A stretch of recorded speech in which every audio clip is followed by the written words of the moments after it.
Thank you to Kenzie Bruce for his incredibly generous support on Patreon.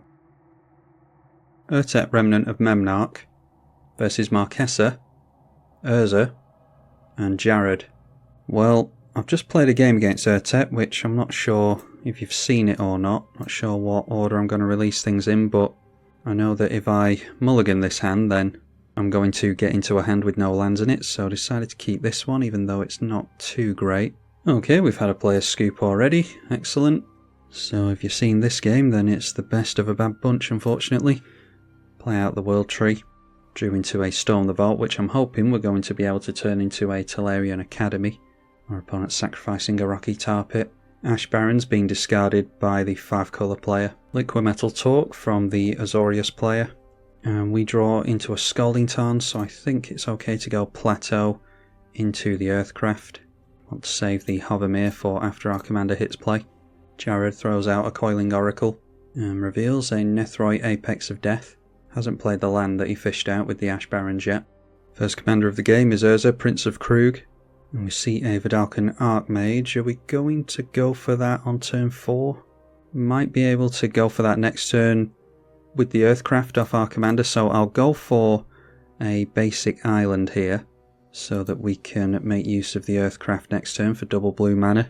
And by the time we get up to 6 lands, the basics will be able to tap for any colour thanks to the World Tree.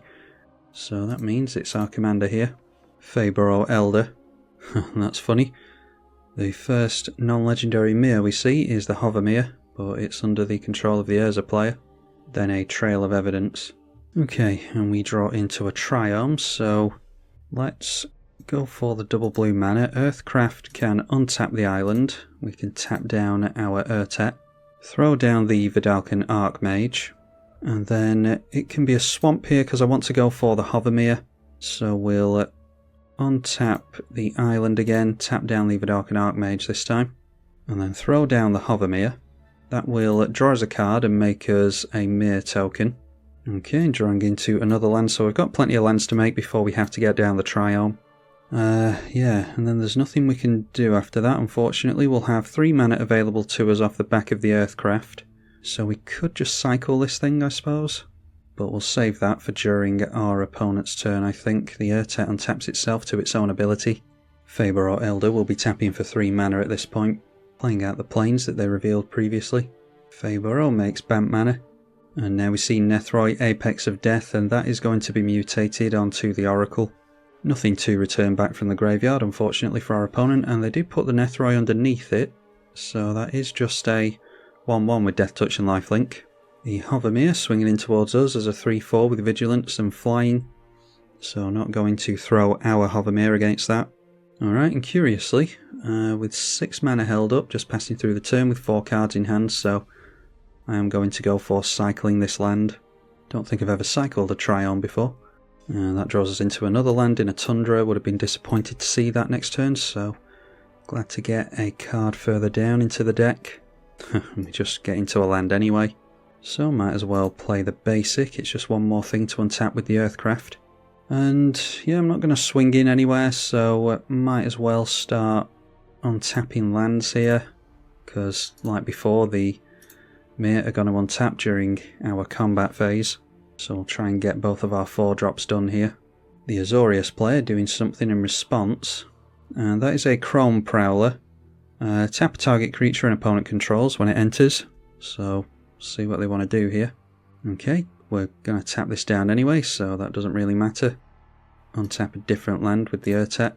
So we untap all 3 of the lands, tapping down the Mere, and don't like it, only drawing 3 cards with this thing, but if we're not doing anything else and we're just top decking lands, then we have to. Okay, a Genesis Chamber. So I think we're best just drawing a card with the Genesis Chamber then. Vidalcan Archmage drawing us our 2nd card, and there is a Ketria Triome. Just can't stop drawing into the lands, unfortunately. So we'll untap a mountain, and then let's cycle the Ketria Triome. The World Tree will be online next turn. Wow, another land. Okay, well, if we did nothing else this turn, we cleared a bunch of lands off the top. Not having too much luck at all with this deck today. So the Urtet going to untap all of our Mere, and this player deciding to scoop. Yeah, not sure what's going on there because we're not doing anything. Ocean Frontier. Whenever it attacks, another creature gets +1 till the end of the turn. It does have on Earth. They get a Myr token from the Genesis Chamber. They're probably going to make more Myr than we are at this point. Yeah, the Genesis Chamber going to be really, really good with the Urza because it makes 3/3s for them. So we'll just take the damage here. This is 5, 6, 7 and 8 damage. Alright, so let's see if we can draw into another land here. Okay, that is a Darksteel Myr, so Storm the Vault is going to be useful to us. We'll get down another basic, and they all tap for any colour now, thanks to the World Tree. So, get down the Darksteel Myr. That will draw us a card and make us a couple of Myr tokens, one from the Commander and one from the Genesis Chamber. Okay, and the Urza going to be activated here, making a copy of the Chrome Prowler, which we're not particularly worried about. Probably best if our opponent does that after the combat phase, to be honest.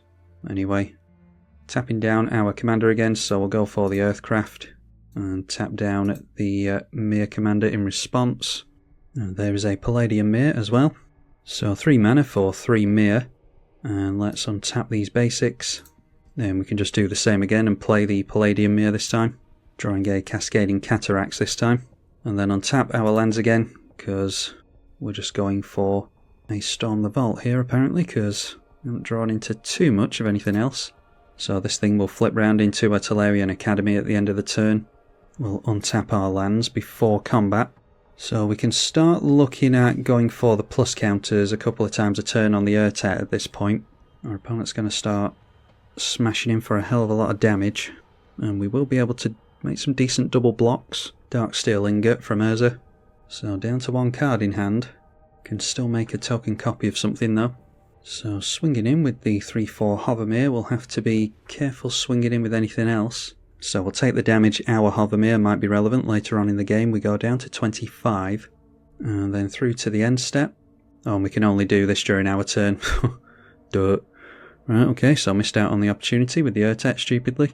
Okay, and there's a Doubling Season, which is good with the plus counters.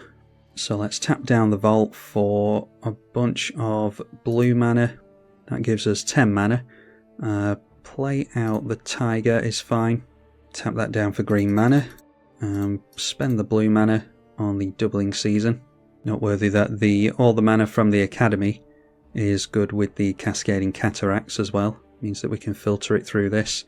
So now we go for Wooburg, and then we can use the Myr to untap all of those. And obviously doing this before combat so that all the Myr will untap with Urtet's ability. And I'll just use the Wooburg mana on the Urtet now, so 3 plus counters will actually be 6 plus counters on all the Myr we control. Obviously should have done that last turn as well. In all honesty, I was daydreaming if I should try and get another game in after this. There we go, so the tokens jumping up to 7/7s will untap these lands so that we can activate our Commander again after combat, or during combat we could even do it. Okay, so wasting that 5 mana, but we will untap all of our Myr, and then we can swing in with the Hovermere now that it is a 7/8 to our opponent's 3/4. And we can swing in with 3 tokens here, I think is fine. And then I dare say our opponent's activating his Commander here. So making a copy of the Chrome Prowler again. This likely goes onto our Commander, but we don't mind tapping that down again during combat anyway. Okay, so tapping down the Hovermere instead doesn't really matter. It means that they can get through with this. So the original Chrome Prowler going in the way of a Myr. Would have thought they'd get rid of the tokens first, yeah, and they do decide to pull back. So all 3 of their tokens going in the way for blocks.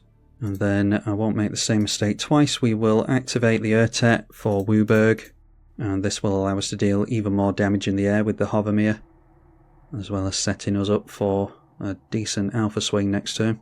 Whacking our opponent for 13 in the air and just hoping that we don't see a board wipe at this point. Our opponent going straight through to the end step here, so 1 card in hand and just relying on the Commander's ability apparently, because not having the best of luck with top decking into card draw or anything. They do have the Blighted Cataract, but we're holding them off that by making them go for the Chrome Prowler. We just need to not draw into a land at this point, but we do. Wow, so we'll throw out the Cascading Cataract, tap this down for a bunch of blue mana, which gives us 10, cycle it through the Cascading Cataracts, then activate our commander. It's noteworthy we could activate it and do all the mana stuff during the beginning of combat while this is on the stack, so we tap it down, let its ability resolve, untap it, and then do it all again so that the 5 mana doesn't go to waste, but obviously we're not doing anything here. So untap the Urtet again, which is now a 20/20. We could get through, we could threaten commander damage. Swing in with everything, hold back the Vidalcan Archmage, and quietly confident we've got our opponent here unless we see a Cyclonic Rift, Settle the Wreckage, something like that. Our opponent might be able to afford a route actually. But our opponent graciously decided to take it, so we knock them down to minus 144 and 20 points of commander. And yeah, they just had an island, so our opponent was really unlucky there. If you've seen this game, then just know that it was the best of a bad bunch. Everyone seems to be scooping nowadays at the slightest little incline, so I'm doing the best I can to get content, but obviously can't force my opponents to play. What I'm doing now is just banning all the players that scoop early, and if it means I can get less games because there's fewer players in the player pool, then so be it. But hopefully you all enjoyed this one. I'll upload it as a 1v1 because that's pretty much what it was. Big thank you to my opponent for having the courtesy to play it out. I'm tribalkai. Thank you for watching.